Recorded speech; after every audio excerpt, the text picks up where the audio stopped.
Hello everyone, this is Meenakshi Jain.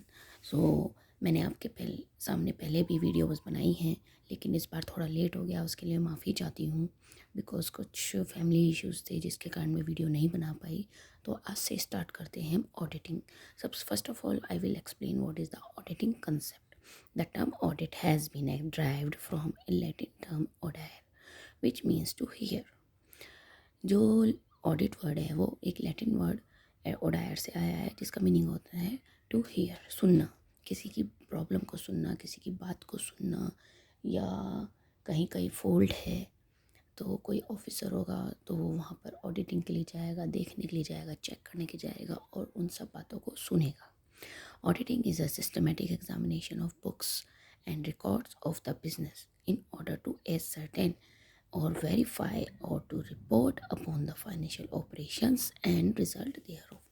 Basically जो auditing होता है, एक जो कंपनी के या बिजनेस के रिकॉर्ड्स होते हैं, बुक अकाउंट्स होते हैं, उनको सिस्टमेटिक एग्जामिनेशन करने के लिए होता है, जिसके थ्रू वो वेरीफाई करता है कि हाँ, उस कंपनी में या तो कोई फॉल्ट है या फिर ये सारे अकाउंट्स सही हैं। उसमें ये बायस, इसमें यहाँ पे बायसनेस नहीं होती है। यहाँ पे सिर्फ रिज़ल्ट दिया जाता है कि हाँ, यहाँ पे फॉल्ट है या फिर सभी अकाउंट्स, बुक सब क्लियर हैं।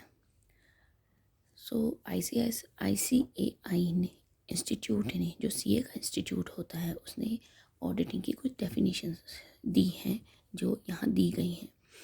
Auditing is defined as a systematic and independent examination of books, records of business, and on the basis from his opinion which is communicated through his audit report। So ICAI क्या कहता है कि it is systematic और independent examination है किसका, accounts, books का, और जो भी रिकॉर्ड्स हैं बिजनेस के उनका, जो कि ऑडिट रिपोर्ट में डिफ़ाइन किया गया है कि वो इंडिपेंडेंटली हुआ है या फिर उसमें बायसनेस है। ये बात मैंने आपको पहले भी बताई है। नेक्स्ट इज़ ऑडिट कंटेंस की definition, an intelligent and critical examination of books of accounts of business. It is done by independent और qualified person. It is done with the help of vouchers, documents, information, explanations received from the client. An auditor satisfied himself with the authenticity of the financial accounts prepared for a particular period। It means जो भी business के accounts वगैरह होते हैं, record books वगैरह होती हैं, उनका डीपली इन डेप्थ एग्जामिनेशन होता है। और वो कौन करता है? इंडिपेंडेंट क्वालिफाइड पर्सन करता है। वो एक CA भी हो सकता है और वो नॉन CA भी हो सकता है।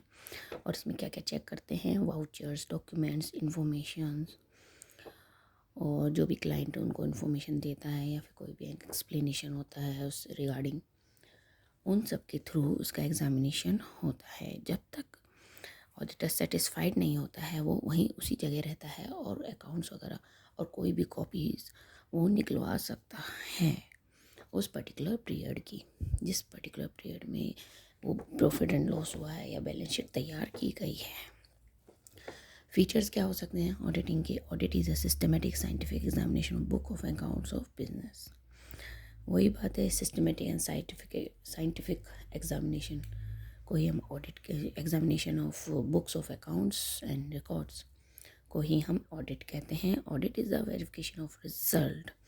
वेरीफाई करना बहुत ज़रूरी होता है प्रॉफिट एंड लॉस अकाउंट का, एंड जो भी पूरे साल की बिजनेस बैलेंस शीट बनी है उसका वेरीफाई करना बहुत ज़रूरी होता है, उसी को हम ऑडिट कहते हैं। इसमें फिर से वही दिया है, वाउचर्स, डॉक्यूमेंट्स, इन्फॉर्मेशन, एक्सप्लेनेशन, और जो भी इंफॉर्मेशन मिलती है क्लाइंट के थ्रू, उन सबको चेक किया जाता है, उनका वेरिफिकेशन किया जाता है। कोई इसमें गड़बड़ तो नहीं है, कोई इसमें ट्रांजेक्शन गलत एंट्री तो नहीं हुई है, या कोई चेंजेस तो नहीं हुए हैं। The auditor has to inspect, compare, check, review, scrutinise the voucher supporting the transactions. It means जो ऑडिटर जो होता है वो इंस्पेक्ट करता है दूसरे वाउचर्स, अकाउंट्स, बुक से, और कंपेयर करता है, चेक करता है, रिव्यू करता है, स्क्रूटनी भी करता है, जो कि ट्रांजेक्शन को सपोर्ट करते हैं। उन सब डॉक्यूमेंट से उनको चेक किया जाता है। ऑब्जेक्टिव क्या है basically, there are two types of objectives, primary objectives and secondary objective. Primary objective में क्या है, under section 143 of Companies Act 2013, primary objective of the auditor is to prepare report to the owner whether the financial statement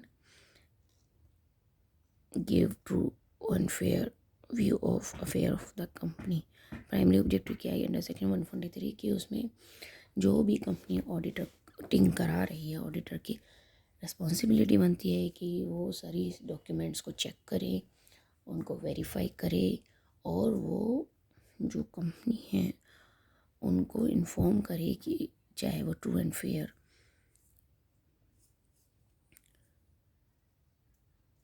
है other या नहीं है, उनके बारे में इन्फॉर्म करना बहुत ज़रूरी है, और ये ऑडिटर की रिस्पॉन्सिबिलिटी है। Secondary objective, it is called incidental objective also. इसमें क्या है, detection and prevention of fraud, detection and prevention of errors. इसमें टू टाइप्स ऑफ टर्म्स आई हैं, फ्रॉड एंड एरर्स। फ्रॉड क्या होता है, जो जान करके की जाती है, नोइंगली की जाती है। एरर्स जो बाय मिस्टेक आ जाती है, अननोइंगली किसी भी डॉक्यूमेंट या किसी भी अकाउंट बुक में होती है।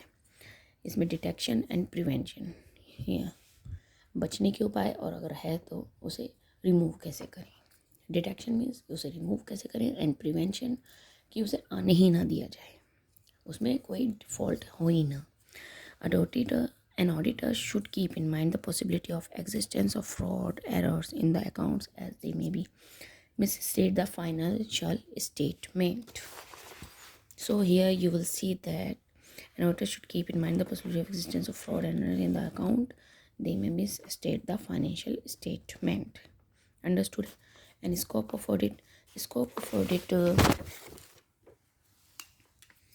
is time involved in audit exercise, depth of auditing, aspect or to be covered। जो भी ऑडिट वगैरह हो रहा है उसमें कितना टाइम इन्वॉल्व हुआ है, कितने टाइम में ऑडिट कंप्लीट हुई है, और डेप्थ ऑफ ऑडिटिंग में कितना डेप्थली, कितना उसमें डॉक्यूमेंट्स वाउचर्स को चेक किया गया है अनबायसली। एस्पेक्ट्स टू बी, कौन कौन से एस्पेक्ट्स है जिनको कवर किया गया, वो एरियाज़ को कवर किया गया है। जो भी एरियाज़ हैं वो फुली डेप्थली उनको चेक किया जाना चाहिए, और एक लिमिटेड टाइम में उनको ऑडिटिंग को कंप्लीट करना बहुत ज़रूरी है। Factors influencing in scope of audit, कौन कौन से स्कोप एरियाज़ हैं जिनको, कौन कौन से फैक्टर्स हैं जो ऑडिट को अफेक्ट करते हैं। जैसे नेचर ऑफ ऑडिट, क्या नेचर है ऑडिट का, क्या ऑब्जेक्टिव है, कितनी टर्म्स ऑफ एंगेजमेंट है उस ऑडिट के अंडर में, कौन कौन किस बेस पे टर्म्स, किस बेस पे, किन टर्म्स पे, किन बेसिस पे ऑडिटिंग करने का डिसीजन लिया गया है कंपनी के साथ, ऑडिटर के क्या क्या टर्म्स ऑफ एंगेजमेंट है basically, and applicable legislation and auditing से कौन कौन से लॉज वगैरह अप्लाई होते हैं, और ऑडिट स्टैंडर्ड्स, जो ऑडिट स्टैंडर्ड्स हैं कौन कौन से लागू होते हैं या अप्लाई होते हैं। वैसे एक बात यह है कि टर्म्स ऑफ एंगेजमेंट ना ऑडिट के स्कोप को लिमिटेड नहीं कर सकता, सबसे बड़ी बात है, उसको रिस्ट्रिक्ट नहीं कर सकता। और जो भी ऑडिट स्टैंडर्ड हैं, जो भी लॉ वगैरह लगते हैं, उन्हीं के अंतर्गत किया जाता है, उन्हीं के बेसिस पे किया जाता है। टर्म ऑफ एंगेजमेंट कभी भी उनको रिस्ट्रिक्ट नहीं कर सकता। This is the fact. So आज की वीडियो यहीं तक। इसके बाद मैं लेके आऊँगी basic principles of governing and audit. मुझे लगता है ये ऑडियो बहुत जो वीडियो है काफ़ी लंबी हो गई है, तो आज की वीडियो हम यही ख़त्म करते हैं। लेकिन नेक्स्ट वीडियो में आप बने रहिए और मेरे चैनल को सब्सक्राइब करिए, कमेंट करिए और बेल आइकन को दबाइए, सो दैट आपको सभी नोटिफिकेशंस, जो भी अपडेट्स वगैरह हैं, लगातार आपको मिलते रहेंगे और सबसे पहले मिलेंगे। Thank you.